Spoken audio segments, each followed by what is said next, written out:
안녕하세요. 여러분의 목사 이춘광 목사입니다. 지난주에는 로마서 서론에 대한 부분들, 배경에 대한 이야기를 한번 여러분들께 들려드렸어요. 이제 오늘부터는 본격적으로 로마서 1장 1절부터 시간이 나는 대로 여러분들께 계속 말씀을 온라인상으로 공유하도록 하겠습니다. 자, 바로 한번 시작을 해볼까요? 과거에는 로마 시대에는 헬라 문화가 꽃 피웠었어요.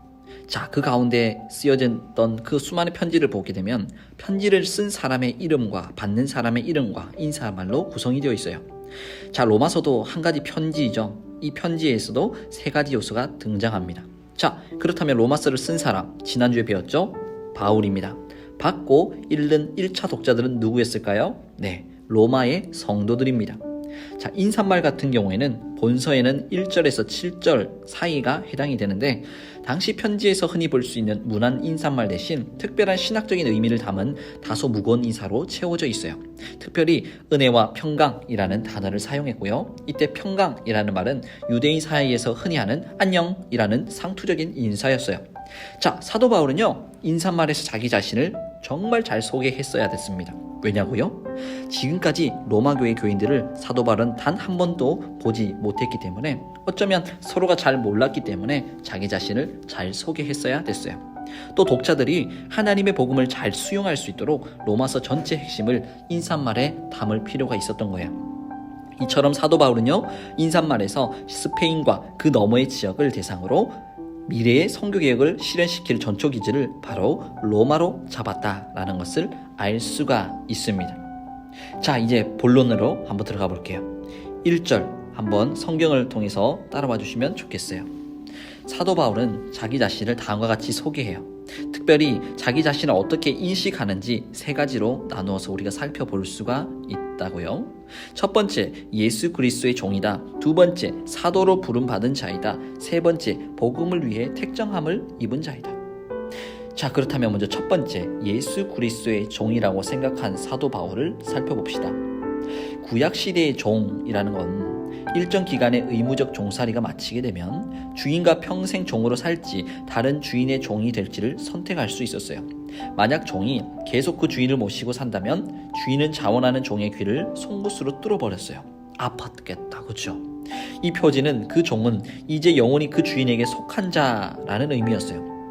신명기 15장 16절에 이렇게 고백하고 있습니다. 한 가상의 종이 나오는데, 내가 주인과 주인의 집을 사랑하고 주인과 동거하기를 좋게 여기므로 주인을 이제 떠나지 않겠습니다 라고 고백하는 설명이 신명기 15장에서 16절에 기록되어 있습니다.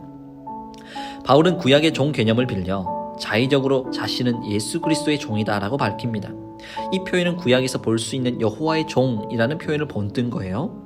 이는 완전히 헌신하며 살겠다, 내 운명은 내 주인 대신 하나님께 달려있다 라는 고백이에요. 이 표현을 통해 바울이 과거보다 더 적극적이고 목표 지향적인 사람이 되었다는 것을 알 수가 있어요. 프랜시스 쇠퍼라는 이 사람은요, 바울이 노예의 쇠스랑을 자신의 목에 걸었던 이유가 그럴 수밖에 없었기 때문이 아니라 자기 의지로 스스로 목에 걸었기 때문이다 라고 말했어요. 이처럼 사도 바울은 과거 아브라함, 모세, 다윗, 이사야 등등 그리스도 예수의 종된 자들의 명예전당에 자기 이름이 기록되기를 간절히 소망했던 거예요. 과연 사도 바울이 이 결단을 하고 행동하는 것 쉬웠을까요? 쉽지 않았어요. 당시 로마는 종으로 가득 차 있었거든요. 인구 대다수가 종이었기 때문에 누군가 자신에게 종된 삶을 계속 살라고 말하거나 그 스스로 난 종이라고 말한다면 완전히 비이성적인 언행으로 여겼던 거예요. 이들이 바라고 원했던 것이 무엇일까요? 종의 삶이었을까요? 그렇지 않았어요. 자유를 누리는 삶이었어요. 자신이 종이 아니라 주인된 삶을 영위하고 싶었던 거예요. 그런 그들에게 사도 바울은 나는 이제부터 예수 그리스도를 주인으로 모시고 평생 살아가는 종이다 라고 말한 것, 그것은요, 엄청난 사회적 파장을 일으킬 고백이었습니다. 적용 하나 해볼까요? 인생에서 중요한 것은요, 주종관계를 확실히 하는 거예요. 사회생활 중에서 갑과 을이 나뉘듯이 인생의 주인과 종은 나뉜 게 돼 있죠. 여러분의 지금 인생에서의 주인은 누구입니까? 종은 누구입니까? 네, 누구도 종이 되고 싶어 하지는 않아요. 하지만 누구의 종이냐에 따라 이 관점 충분히 달라질 수 있어요. 여러분, 우리는요, 예수 그리스도의 종입니다. 예수님은 선한 목자 되시죠. 내 인생길을 미리 다 아시고요. 선한 길로 이끄시는 분이에요. 때로는 욥처럼 힘들고 어려운 상황이 많이 찾아오고 원하지 않는 삶이 여러분 가운데 주어질 수 있을 거예요. 그러나 그것조차 선하신 주님이 예비하신 길이다 라는 것을 믿고 나아가게 되면 반드시 그 끝에는 선한 계획이 이해되어지고 감사와 소망의 일거리들이 여러분 가운데 충만하게 펼쳐질 거예요. 또한 예수 그리스도의 종으로 사는 것이 여러분 사탄의 왕으로 사는 것보다 훨씬 기쁘지 않습니까?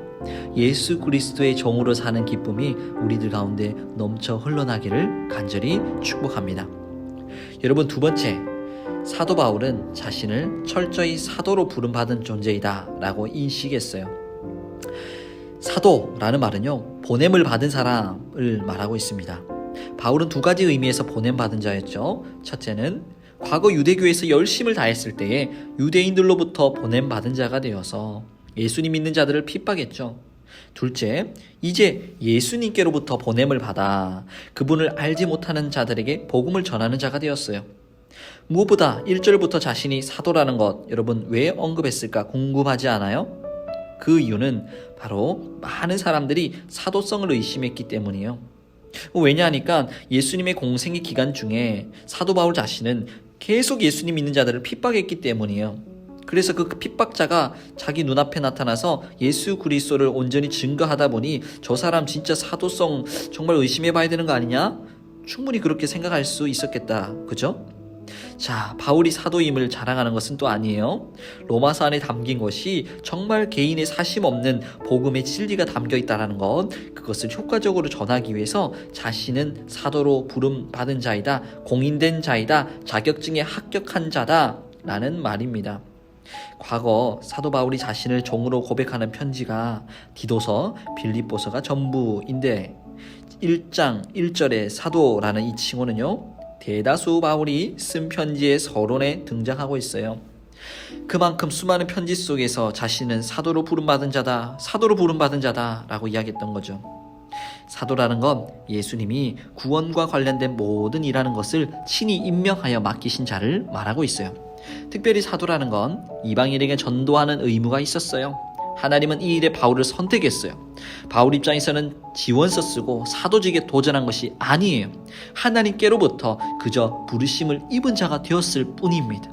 사도라고 표현한 것은 겸손의 표현이기도 하지만 나는 하나님께로부터 직접 권위를 이제 부여받은 자로서 이 로마서를 통해 너희에게 신적 권위를 가지고 말한다 라는 것을 강조하고 있습니다.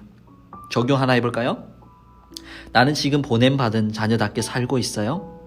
나 자신이 우연하게 태어났고 우연하게 이 가정과 교회를 섬기고 있다고 생각하지는 않나요?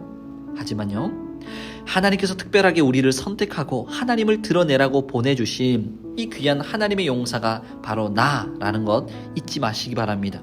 나는 하나님께로부터 부름을 받은 자녀입니다. 대한민국 남자가 나라의 부름을 받고 군대에 입대하듯이 하나님께서 나를 선택하고 지금 현재 처한 상황에 보내주셨다는 것을 깨닫기를 원합니다. 깨달을수록 더 원망과 불평이 늘어나올 수도 있겠죠. 하지만 하나님께서 나를 선택하셨다라는 것, 하나님께서 내가 반드시 이곳에 이 시국에 여기에 있어야 된다는 것 명확하게 해 주셨고요. 우리는 그 사실을 온전히 믿고 나아갈 뿐이에요. 자, 그러니 이 오더를 받고요, 힘을 공급받을 곳 오직 하나님밖에 없구나 라는 것을 우리는 깨닫게 됩니다. 전쟁에서 위험한 상황에 처하면 우리가 어디로 무전을 치죠? 본부로 무전을 치는 거예요. 아시죠? 지금 전쟁과 같은 인생 속에서, 내 인생 속에서 내 마음대로 혹시 결정하고 후회하는 인생 살고 있습니까?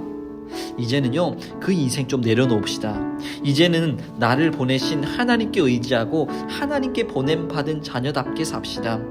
내가 하나님께로부터 보냄을 받았다라면은 내 모든 상황을 아셔야 할 분이 하나님이시고 내 모든 힘든 상황을 하나님께 우리는 호소해야 된다라는 사실입니다. 그럴 때 우리의 도움 되시는 천지 지으신 우리 하나님께서 우리를 반드시 도와주실 줄로 믿습니다. 끝으로요, 사도 바울은 하나님의 복음을 위해 택정함을 입은 자다라고 자기 자신을 인식하고 이해하고 있습니다.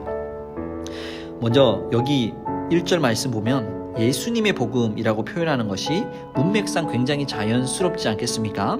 그런데요, 예수님의 복음이 아닌 하나님의 복음이라고 표현했어요. 자, 이 말은 예수님이 곧 신인 하나님이다 라는 것을 나타내기 위함이었어요.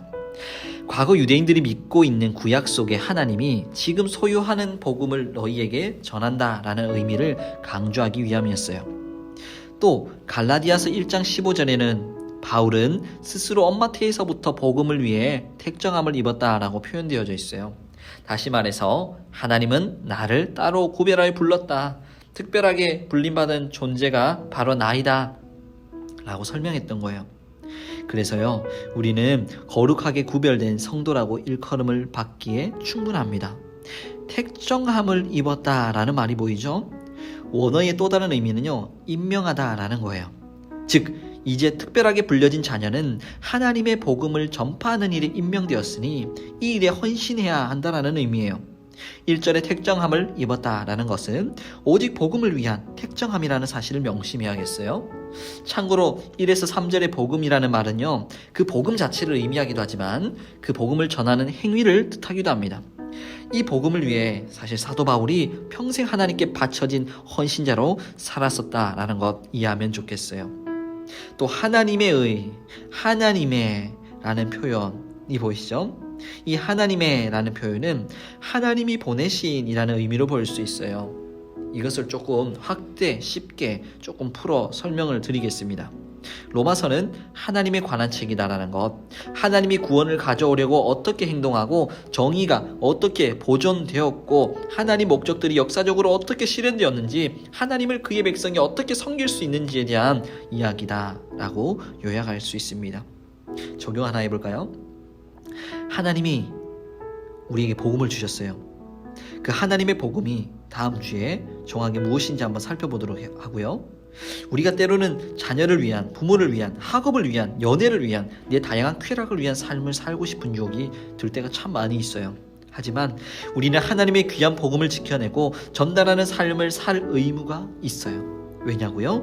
우리는 하나님의 자녀이고 영적 부모가 되신 하나님의 뜻인 복음대로 살 의무가 있기 때문이에요. 여러분, 말씀을 맺도록 할게요. 오늘도 내가 누구인지 한번 깊이 고민하고 생각해 보면 좋겠어요. 내가 누구이지? 라는 것에 대한 정답을 찾으면 그 정답대로 우리는 행할 것입니다. 그런데 만약 내가 나지 라고만 생각을 하게 되면 우리는 하나님과는 전혀 상관없는 삶을 살아갈 수밖에 없는 것, 그것이 당연할 거고요. 하지만 나는 하나님과 연관성 있는 존재야, 나는 하나님의 자녀야, 나는 하나님께로부터 부름받은 존재야 라는 것을 인식하며 살아갈 때는 반드시 말씀과 기도를 놓치지 않을 거예요. 왜냐하면 말씀과 기도를 통해서 그 하나님과 데이트를 나눌 수 있기 때문이죠. 하나님을 사랑하십니까? 예수님을 믿습니까? 그렇다면 오늘 또 예수님과 성령님과 하나님과 교제하는 것, 데이트하는 것을 즐거워해야 되지 않을까요? 그것이 진짜 하나님을 믿는다라는, 예수 그리스도를 믿는다라는 여러분들의 진정한 고백이 되어야 될 줄로 믿습니다. 오늘도 비록 불편하고 힘들고 어렵고 갑갑하고 여러 가지 난처한 상황들이 찾아올 때가 있겠지만 다시금 우리가 하나님의 존재, 하나님의 자녀라는 것을 깊이 깨닫기를 원합니다. 그래서 내가 누구인지를 알게 되어져서 하나님이 주시는 그 놀라운 복과 은혜를 오늘 이 시간 이후부터는 더 명확하게, 풍성하게, 선명하게 누릴 수 있게 되기를 간절히 원합니다. 자, 오늘까지 두 번째 시간 로마서 1장 1절에 대한 내용들을 한번 다루어 보았고요. 이제 본격적으로 다음 주에는 로마서 1장 2절에서 7절의 말씀 가지고 복음이 무엇인지 좀 더 우리가 명확하게 살펴볼 수 있도록 하겠습니다. 오늘도 따라오느라 수고 많으셨고요. 다음에 뵙도록 하겠습니다. 이상 이충강 목사였습니다. 감사합니다. 안녕.